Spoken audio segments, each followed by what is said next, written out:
xây nhé nói choáng miền thành chân an hè các duyên tay nai hầu mê quê y nói mây xóa xây nói mấy nhé cho xây on lo nhé hỏi bốn mây bánh on chuyện nhiều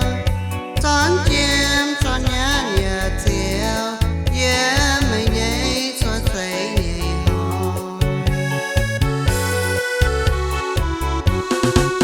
họ chiếu thiên hùng chạy phục quân mây thổ chiếu thiên hùng chạy phục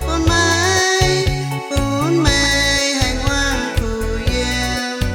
mái siêu nhuận tiếng từ đào bốn thảo mây cho xây nhẹ hỏi bốn thảo mây cho xây nhẹ hỏi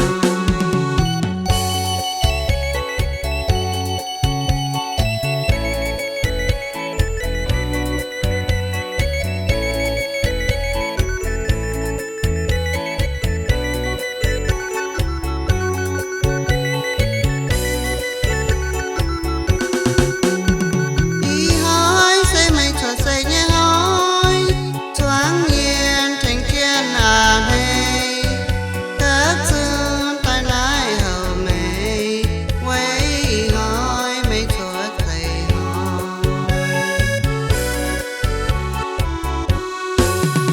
mây nhé cho xây on lo nhé